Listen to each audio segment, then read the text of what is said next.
Spoken name. He lurked in the shadows, waiting and hoping she wouldn't take a different route. This was her usual room. He knew that. He knew her. Ghost of Me. The new book by Amanda Steele can be found at Amazon, Kobo, Waterstones, and many, many other places. Hi guys, it's Andy N. Thanks today for downloading or streaming yet another episode of Spoken Label. As you may or may not be aware, Spoken Label was started in the beginning of 2006, and currently we have well over 150 sessions recorded since then. Although you can find it on various networks, the full archive is available for streaming and downloading at Spoken Label bandcamp.com.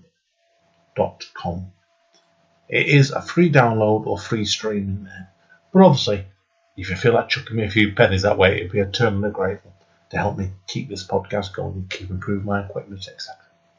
Enjoy. Speak to you soon. Bye bye. Spoken Label. Hi guys, Andy N. Spoken Label back in the house again and on Zoom again tonight. Kudos to Bella Kenyon for this one tonight. She's really good, Bella. She keeps sending me these really nice writers to talk to that I've got publications coming out in the press. And this one, gentleman, has something due out imminently. Thomas McColl.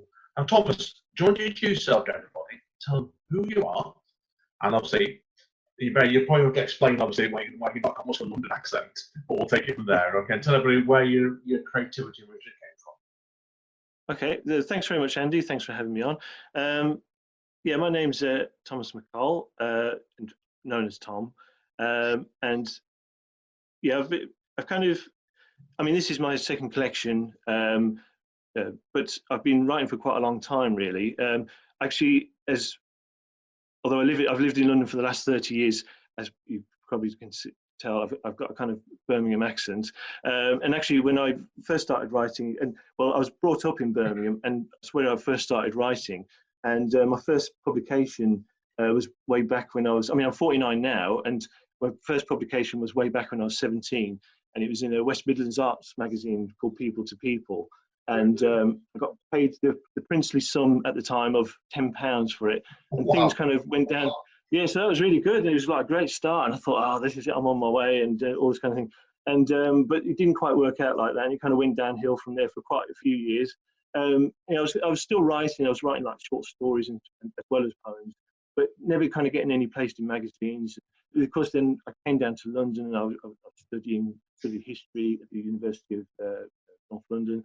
And, kind of you get sidetracked as well and all this kind of thing. But then I concentrated on poetry. And by the mid-90s, I was starting to get published in some kind of respectable magazines and that kind of thing. And kind of going to live events. But I was very kind of shy and whatever, not really kind of, I was never really very good at it, there's the performance side of things. And I think you kind of need to be to kind of get out there and all that kind of thing.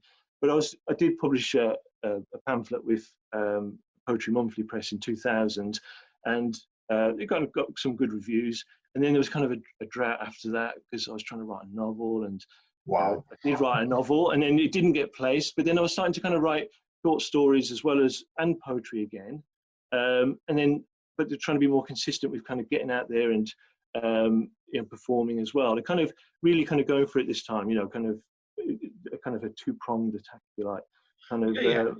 On the literary world, the literary establishment, but and the thing is, I've kind of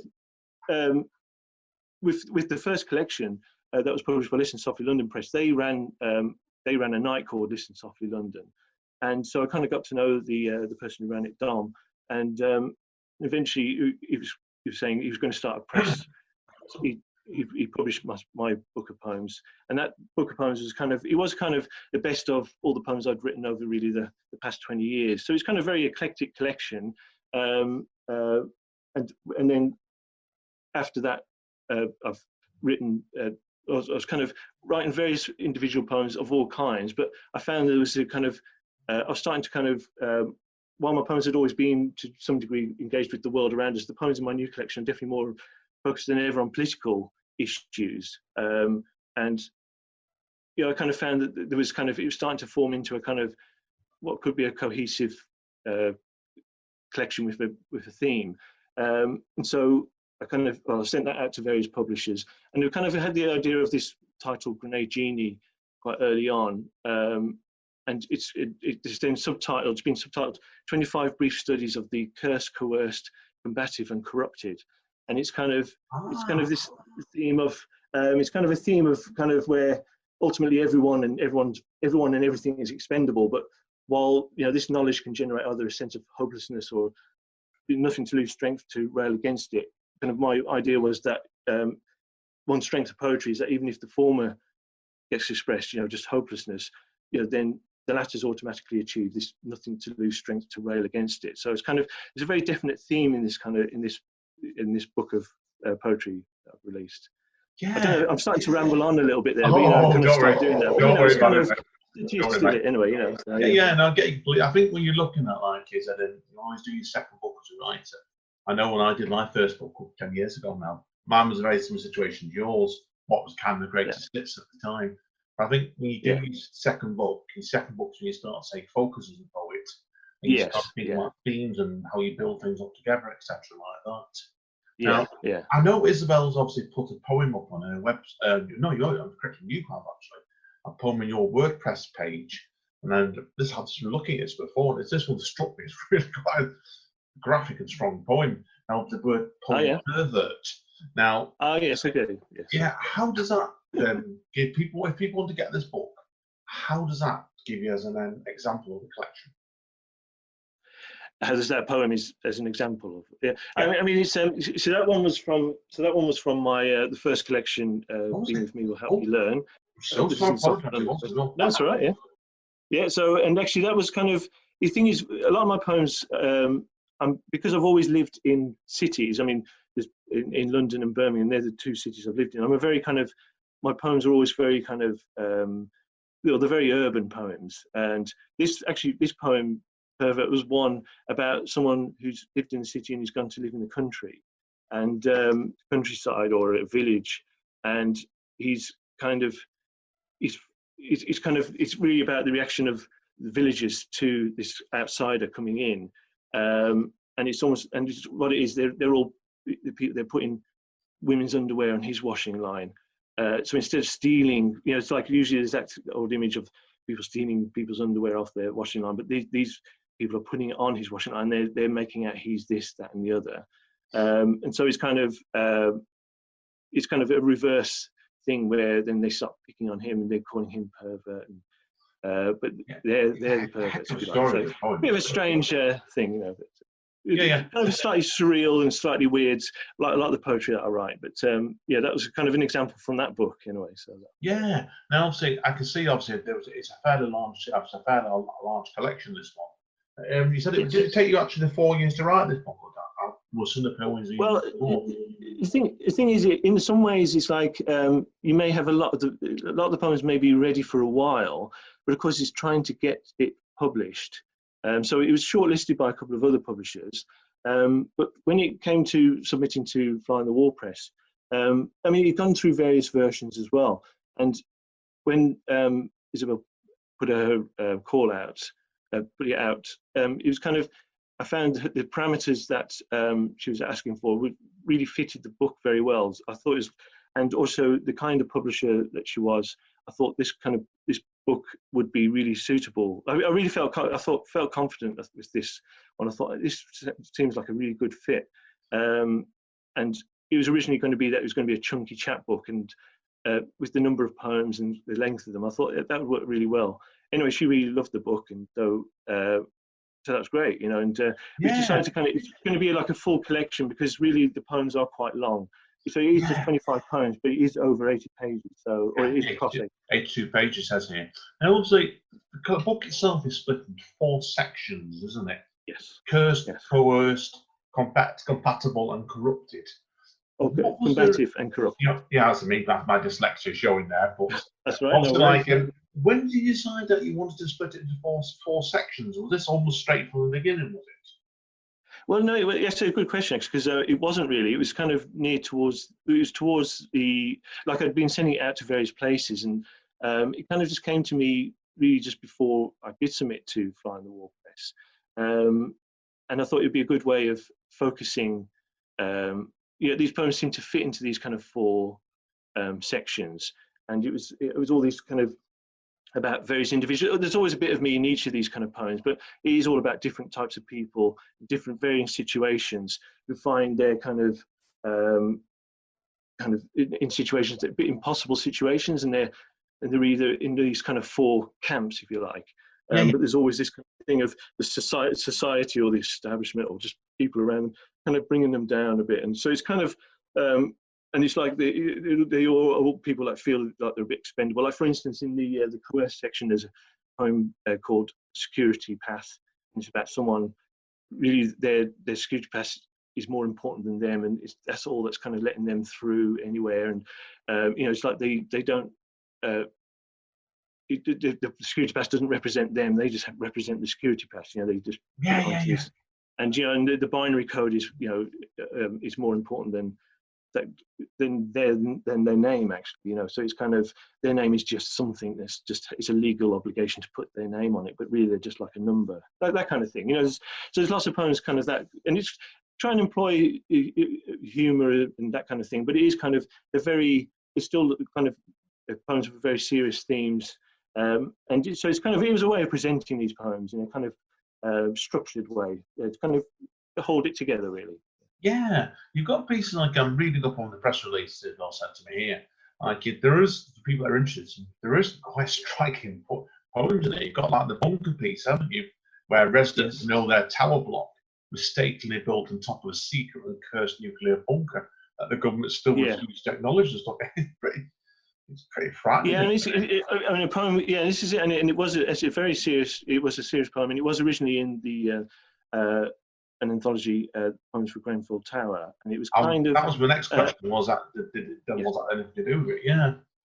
Yeah, because I mean, various of these poems they've been written. They were written for either anthologies or written for events. So this one was an example of that, and it was written for that anthology, and it was kind of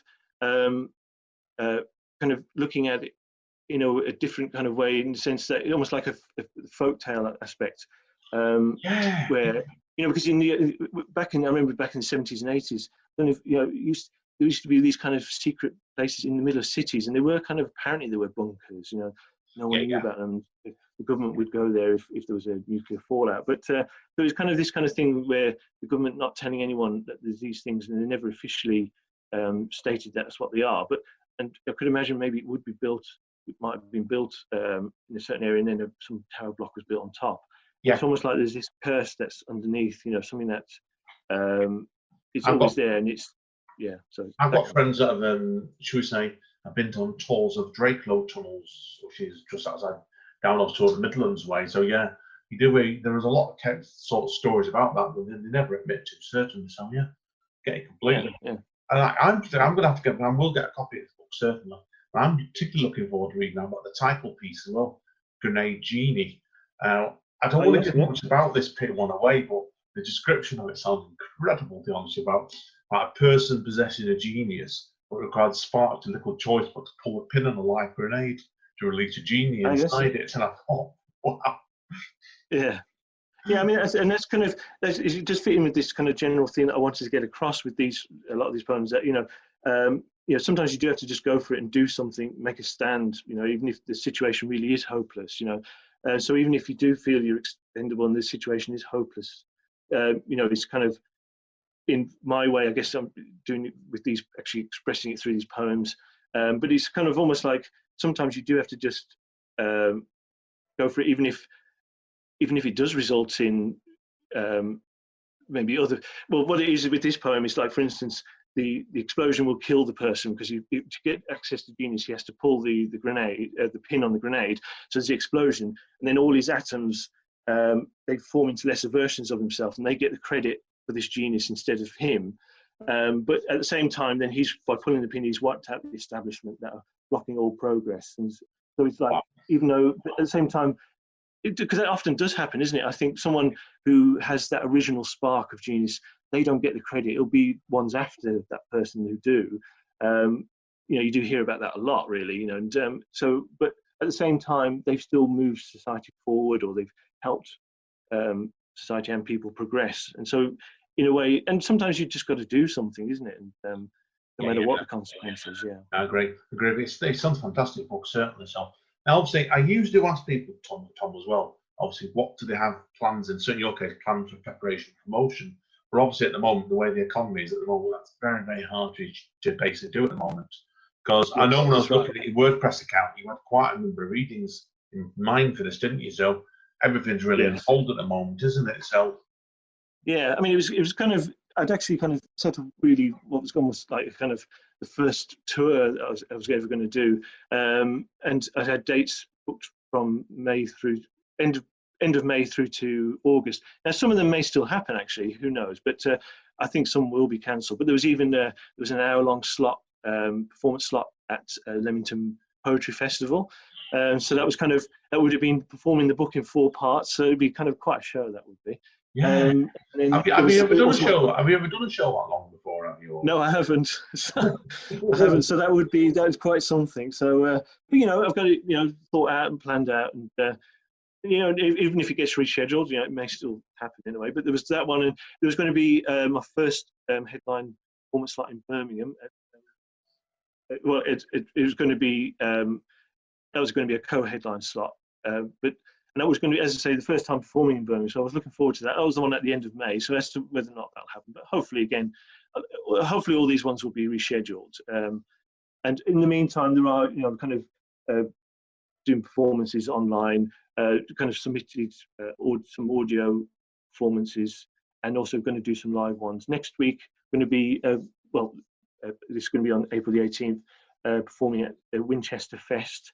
So that'll be on Zoom.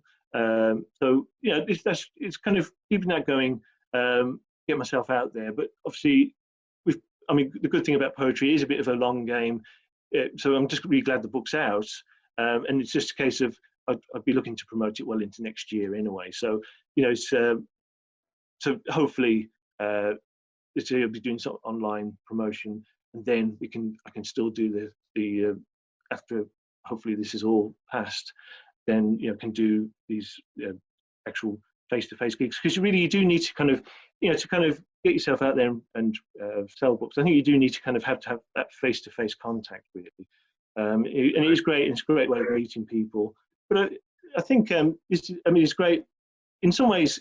The crisis that's happened, it is bringing new ways of thinking and looking at how to kind of promote yourself and meet people as well. It's interesting that that's kind of come up. There's all different things. I think we'll learn a lot from it, really, as well. So, yeah, I think they will.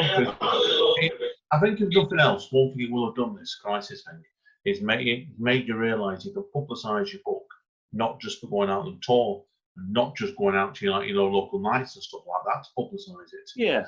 Like I've changed a lot of readings in the past couple of weeks on Zoom and Facebook, and there's other methods. I know Instagram, there's a lot on there, and I know my partner did on Twitter last week herself. So it's like, there's plenty out there, plenty of ways you can do it. So. Yeah, and that's the thing. Certain opportunities have come up that wouldn't have come up otherwise, and I think kind of, and you know, because looking at everything in different ways, it kind of concentrates the mind, really, and kind of it kind of adds. I'm trying to think of the same words. Add something else to your bow, or whatever. And you know, it is good. It's been good for that, I think. And then, as I say, maybe then later in the year, kind of do a bit more of the normal, you know, the promotion that you would have done otherwise. But yeah, I think it's been useful. So yeah, I think it does. I think it's always good. You always said human brain can adapt, can't it? To look at things and try out different approaches. So good luck with definitely. Yeah. So now, if people want to find out more about you, how are they doing it? Well, I'm on Twitter, and that's Thomas McColl 2. That's that's the handle, and I've got the website as you're saying. I mean, if you put in Thomas McColl into Google, it will come up with the website. It'll come up with my Twitter. It'll come up with the books that I've released as well. So it's probably that's the best thing to do, really. And you can find out from there. Yeah. Brilliant. Sounds good to me. Now, I know you're going to do a few poems for us today as well, aren't you? So okay, yeah. So what we'll then do is I'll pause the recording, as I always do, And everybody hang around, because I'm looking forward to hear from some of these poems Thomas is going to do today, definitely. So, thank you very much, Andy. Back in a minute, guys. In a minute. Okay, thank you very much. Spoken, mate. Hi, guys. Straight back to Thomas now. I know he's got 4 poems for us today, one from each section of your new book. Over to you, Tom. Thank you very much, Andy. Yes, so I'm going to, as Andy was saying, I'm going to read a section. I'm going to read 4 poems from one from each section of the book, which is the 4 sections in Grenade Genie are called Cursed, Coerced, Combative, and Corrupted. And from the first section, Cursed, I'm going to read a poem that is it's about Instagram poetry and a poetry icon and my relationship with both. And it is modestly called The Greatest Poem. I've been thinking that if I visit the Nayland Rock Shelter overlooking Margate Sands at the right time in the autumn of 2021, exactly 100 years on from when Thomas Stearns Eliot went there to write his masterpiece, The Wasteland, the greatest poem of the 20th century, then if I sit there long enough with my laptop, maybe I'll end up writing the greatest poem of the 21st century. Things in my favour. My first name is Thomas. I once worked for Lloyd's Bank and I write poetry. Things that might go against me. My surname isn't Eliot, it's McColl. Working for Lloyd's Bank is in itself no indicator of literary talent. And anyway, history doesn't tend to repeat itself.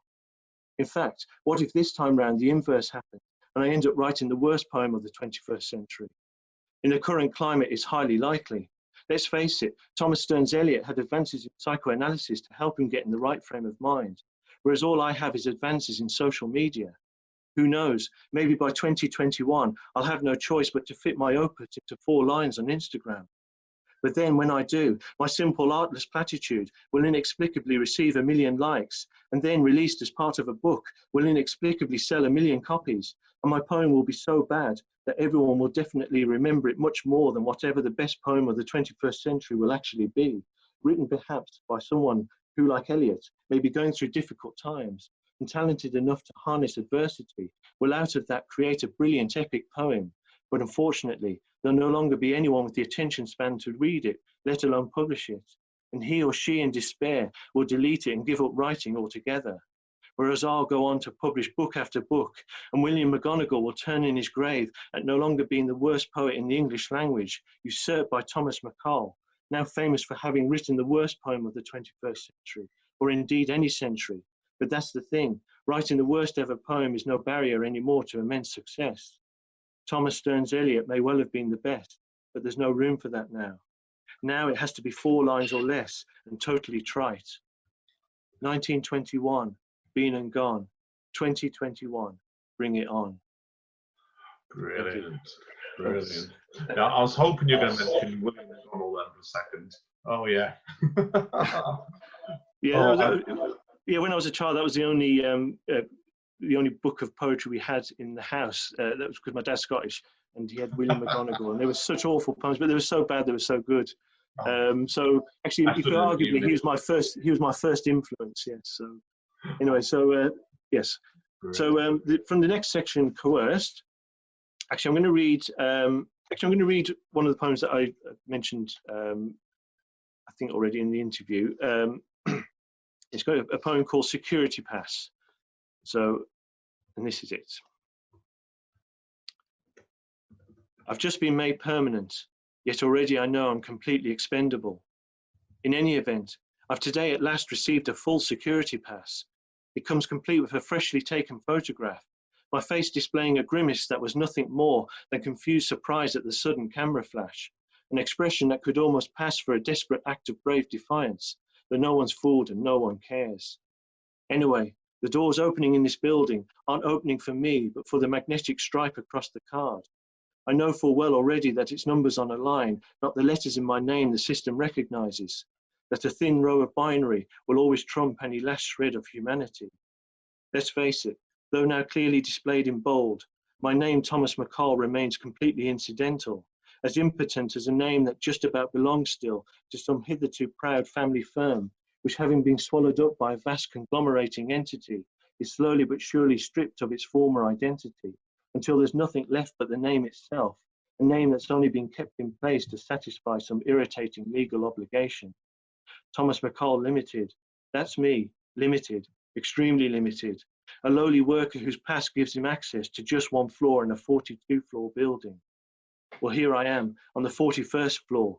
As soon as I exit the lift, directly in front of me, the main door, and there above it, the clocking in and out security camera, an irritating creature which is probably related in some way to the camera that took the annoyingly crappy picture displayed on my pass. Then catching my reflection in the door's dark glass, an expression that could almost pass for a desperate act of brave defiance, I realise in a flash that my mug in fact has now been set to project a permanent stamped on the face look of confused compliance, and that my brand new pass doesn't represent me, but that I simply represent my brand new pass. Thank you. Ooh, yeah. I like that. I like the symbolisation at the end of that. Yeah, brilliant stuff, mate. Thank you very much. Yes. Yeah, okay, and you've got one from the third section now, haven't you? Yeah. So from the section combative, I'm going to read the last poem in that section, and it is based on a childhood memory. Like in the 70s, all of us kids, the boys, were kind of playing war games. Because there was always all this stuff about World War II and that kind of thing, and so we were always obsessed with that. They're kind of tending to be in the army. That's kind of basically what this poem is about, and it's called The Phony War. Our imagination's at war, with umbrellas for rifles, our enemy invisible. We defended the sofa, had it pulled out from the wall. Inside this narrow tunnel, with seat cushions overhead, we hid. With each attack, we watched each other's backs. You saw the Germans in your mind I could not see, and I saw mine. We shot them all too easily. With the airstrikes, though, we met our match. Shells like steel fists struck, and the seat cushions punched up into the air fell about us. So we rose and came out fighting, shot down 5 fighters and 3 bombers with 2 umbrellas, then finished off the conflict in close hand-to-hand combat. By the end, there were 1,000 German casualties, without even a scratch between them, 2 tired Tommies smoking pencils, feeling tough. And now the war was finished, and with both of us famished, we ran from the living room into the kitchen, calling for Gran to serve us up our tea, and found her quietly sobbing at the stove. Thank you very much. So that's that one. Yeah. And the end's got a really good impact again on that one there, certainly. So brilliant. This is the thing, because it's the thing, it's kind of very much a phony war, but of course it was very real still to people who are old, and you don't really understand that as a child, but you do understand that when you're older. So that was kind of that. I think you do. When you're looking back when you get older and things, younger, you feel, because at the time you think, sometimes don't play those kind of games. You get upset, but you realise when you're older, yes, what it's all about. Yeah, completely. Now we're on to the big finale now, aren't we? With flags. Yes. So from the corrupted section, I'm going to read a poem called "The Surgery I Go to as a Two-Headed Doctor," which is kind of basically says it all really in some ways. So I'll just so this is the last poem I'll read from the last section. The surgery I go to as a two-headed doctor. Dr. Smith will see you now. It gets very confusing. Dr. Smith via his left head gives me a diagnosis. Then via his right head gives me a second opinion, which always differs from the first. And that opinion is never the best one, always the worst.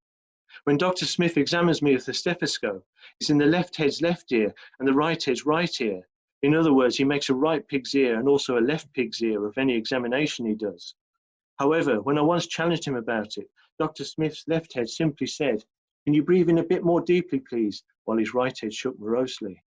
Apparently his wife has 2 heads as well and 2 pairs of breasts. It's said they met as impoverished but physically normal students, earning money by undergoing laboratory tests. 2 heads are better than 1, they say, but I'm not too sure that comes into play while attending an appointment with the always in 2 minds Dr. Smith. Thank you very much. That was really no, that's really clever, that one. Where did the idea for that one come from then? Because that's quite. I'm not entirely sure, really. I mean, actually, sometimes I'll have the basic idea of a poem, and it might even be I'd had that when I was in my 20s, and I've just kept the notes, and then then I kind of go back to it. And I think that was the case in this one. I think I must have had that idea. Because I know there was a character with 2 heads in the comedy. What was it? Hitchhiker's Guide to the Galaxy, and Yeah. I wonder if that was in my head or something. And then maybe I'm at. It just happens a lot where there'll be that kind of aspect of where I'm thinking of that, and then I'm at the doctor's, and you kind of then it just starts coming into your head. Like the two things merge together, or are morphed, and then you kind of think, oh, yeah, that's what would that be like, and then you kind of start. You're going to go from there, really, yeah. So yeah, but I did like myself in the past like that, where you write something and it may not get finished or even thought about properly for a long time afterwards. So kind of makes sense. But that's a great way of finishing the session off, that, Tom. I really enjoyed it. We really enjoyed all 4 pieces today. So thank you for that. Now, yeah, I've enjoyed it as well. Thank you very much for having me. Yeah, it's been a pleasure. Yeah, sure. Hang around, Eddie. Put you off mic. Thank you again, Tom. It's been a pleasure. Yep. Thank you very much, Andy. Yeah. See you all soon, guys. Spoken Label. Thanks again for listening to another session of the Spoken Label. Our full archive can be found over on Bandcamp at Spoken Label. That's one word. Spoken Label. Full stop. Bandcamp.com. And there is over 150 sessions there.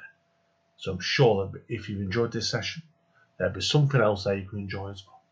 Take care. Bye-bye. Spoken Label.